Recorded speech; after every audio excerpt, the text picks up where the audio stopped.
মেয়েটি ভাবলো তার বয়ফ্রেন্ড নাকি অন্য কারোর সঙ্গে প্রেম করছে, তাই সে বেরিয়ে যাওয়ার ভান করলো। সে বলল আমি চলে যাচ্ছি। এই কথা বলেই সে স্টোররুমে লুকিয়ে গেল। লোকটা বের হয়ে দেখে সে নেই। নিশ্চিত হয়ে দরজা বন্ধ করে ফোন বের করলো। সে মেয়েটির বান্ধবীর জুলিকে ফোন দিল। লোকটা জুলিকে বলল সে চলে গেছে, এখন তুমি আসতে পারো। স্টোররুমে লুকিয়ে থাকা মেয়েটি রেগে আগুন। সে একটি বেসবল ব্যাট হাতে নিল, ভাবলো আজই দুইজনকে ভালো শিক্ষা দেবে। ছেলে আর জুলি লিভিং রুমে বসে ওয়াইন খাচ্ছিল।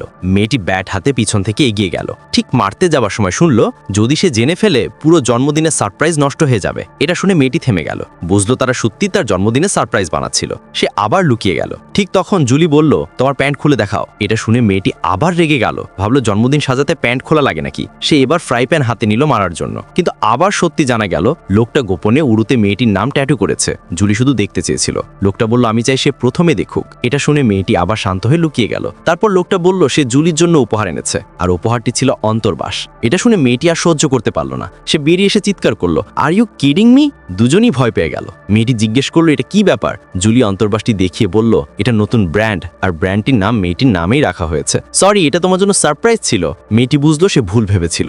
লোকটা আর বান্ধবীর মধ্যে কিছুই নেই। সে ক্ষমা চাইলো, হাসলো আর কাজে চলে গেল। কিন্তু সে বেরিয়ে যেতেই ছেলেটা আর জুলি আস্তে করে বলল দারুণ প্ল্যান হলো। এভাবে সে কখনো ধরতেই পারবে না যে আমরা সত্যি প্রেম করছি।